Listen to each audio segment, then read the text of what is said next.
konting kwento lang, as in, konting kwento lang ha. Alam niyo kung bakit? Talagang ang tulog ko ha, ang tulog ko ay alas 11, alas 12. Yun talaga yung tulog ko. Pero eto, dahil nga naglagay na ako ng schedule chart ko sa buhay ko na dapat ganitong oras ako gigising, etong gagawin ko, ganitong oras ako matutulog, ayan, ayan. Eto na. Ano ko, na-maintain ko yung oras na tulog ng alas 9.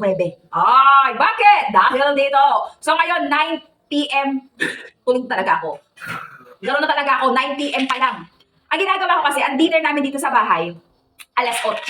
Alas 8 ang dinner, so mga 8:30 or mga 8:40, iinom na ako nito.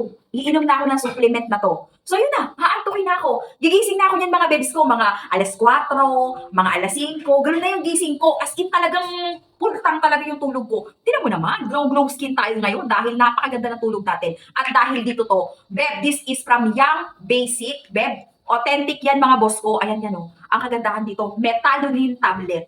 Alam mo na yun, kung hindi mo pa sakaling alam yung Metalunin tablet, kung ano ibig sabihin, i-google mo na lang. Basta highly recommended ang product ni Young Basic.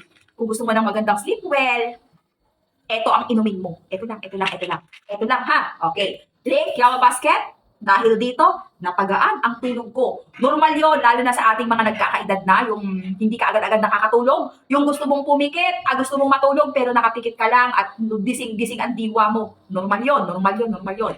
Pero dahil dito, alas 9, tulog talaga ako, alas 9 pa lang, bagsak. Pero maaga naman ako nagigising. Ganito talaga ganito. Gusto mo na ganito. Siyempre, hindi ka magkakaroon pag hindi mo tinry at hindi mo sinubukan. Take note. Wait lang. Ayan na naman tayo. Dahil nga supplement lang to. Okay? Hindi siya gamot ha. Hindi siya gamot. Walang problema uminom ng supplement. Pero, kung talagang gusto mo, magpa-check ka muna kay doktor.